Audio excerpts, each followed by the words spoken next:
Alright guys, welcome back to the channel. My name is Randall. This is the McClures. We react, we review, we make fun of, we laugh at stuff over here. www.mcclures.store is where you can help support. We sell quality American products. Go check it out, see if we have what you need.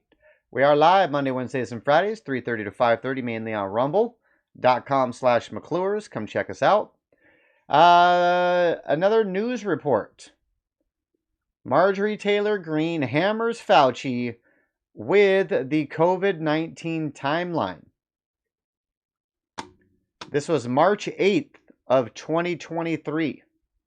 So this just happened today, folks. This just happened today. Apparently Fauci is in another position to yet again lie to the Congress and to the American people. From Georgia for 5 minutes of questions.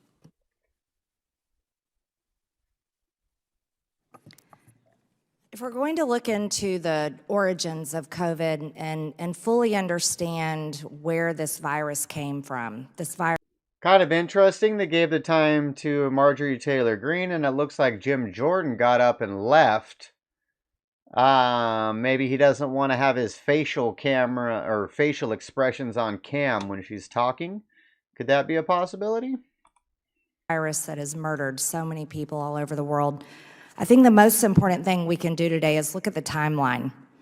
And if we go back to early 2020, when this was just starting to kill so many people, we'll see something interesting. That while Dr. Fauci, Dr. Anderson, Dr. Collins, Peter Daszak from EcoHealth, who by the way had a grant for gain-of-function research, Dr. Auchincloss and others were doing everything possible to shut down the Wuhan lab theory publicly, even though privately they told each other that COVID-19 looked engineered, and discussed the reason to stop the theory. And if they were to, it's really interesting. We'll get into that a little bit more, because I have heard this talking point before, but I haven't heard what the internal discussion was. Oh, actually, I have. I actually have. They said that the genome sequence looked like something that would come out of a lab, not something that comes out of nature. They wanted to give reasons for not expressing this opinion to the public were that it would do great potential harm to science and international harmony, and do unnecessary harm to science in general and science in China in particular, even though their paychecks are funded by the American taxpayers. At the same time...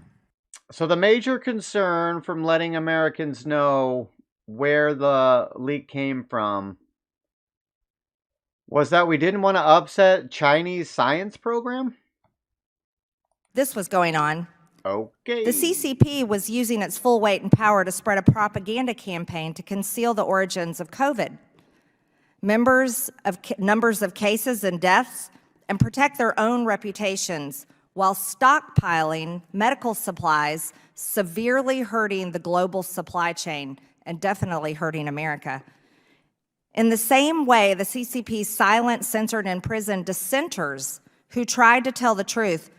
Dr. Fauci and his cohorts seemingly were running their own misinformation and ultimately censorship campaign to, in quotes from Dr. Collins to Dr. Fauci, put down this very destructive conspiracy about the lab leak theory. But it's really interesting. I think we should revisit January 27th, 2020.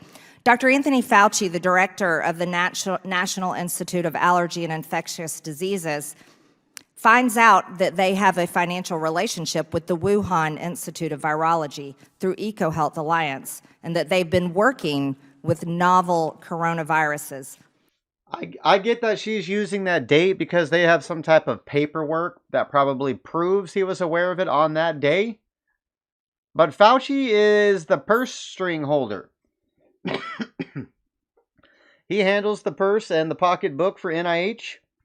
And that's pretty much that's his lever of power right there. So he knew exactly what was going on in Wuhan. January 31st, 2020, Dr. Fauci is warned by Dr. Christian Anderson that some of COVID-19's features potentially look engineered.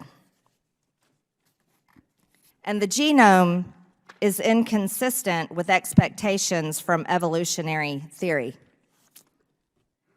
Dr. Redfield, did you agree, in your opinion, with Dr. Anderson's assessment at the time that this virus did look engineered? I was concerned because of the presence of the furin cleavage site that we've talked about. And I think it's important to understand what that cleavage site does. That cleavage site totally changes the orientation of the binding domain of COVID. So it now, which could not see the ACE2 receptor, which is the human receptor, it totally changes the orientation now, so it has high affinity for a human receptor. So that furin cleavage site bothered me. It didn't seem that it belonged there. And then when you look at the sequences that it used, and it's beyond the committee, but I know many of you have looked into it, the sequences that they used in those 12 nucleotides for arginine were the arginine sequences, nucleotide triplet, that coded for the human arginine.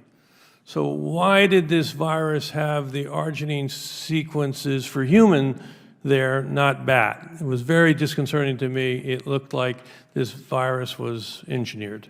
Was this, what you're observing and speaking of, is this something that would be in line with gain-of-function research and the capabilities it would provide to a virus? Yeah, I mean, basically this lab published in 2014 that they accomplished in this, allowing the coronaviruses that they were working with in the lab to bind to the ACE2 receptor in humanized mice. And the only way they did that was by reorienting the binding domain. And it was clear to them at this time that that was likely the issue in their private conversations. Yet by February 4th, a paper on the origins of COVID is drafted by 4 participants of the February 1 conference call. One of those participants, Dr. Anderson, completely reverses himself in an email to the president of EcoHealth, Peter Daszak, and says the main crackpot theories going around at the moment relate to this virus being somehow engineered, and that is demonstrably false. My question to you, Mr. Redfield, did you know of any... Talk about a statement full of bullshit. Even had the gall to say demonstrably false, not just false. And he knew he was lying out his ass. The evidence that they had found within 3 days from February 1st to February 4th to be able to confirm that it was not created in a lab? As I mentioned earlier, unfortunately, I was excluded from those conversations, which I found retroactively very disappointed, since I was obviously a virologist and very engaged, and I actually had asked Jeremy Farrar, Tony Fauci, and Tedros to have these conversations. And then to be excluded, I found unusual. I do think it illustrates one point that's worth really focusing on. When you have a group of people that decide there can only be one point of view, that's problematic. And I'll keep going saying it's antithetical to science, and unfortunately that's what they did. I can tell you, Dr. Redfield, that is the case. It's very problematic because how people suffered in this country from those, what I would call tyrannical decisions, using their positions of power and shutting down the country in the way they did. I think people definitely do feel that way. Thank you. I yield back. I now Okay. Not a bombshell dropper or anything like that. Pretty much everything that we knew before. Fauci is a shady, lying little weaselly troll. Yeah. But he's been killing people for decades, bro, so nobody seems to care. Nobody seems to care. John Kennedy calling out Germany. That might be interesting.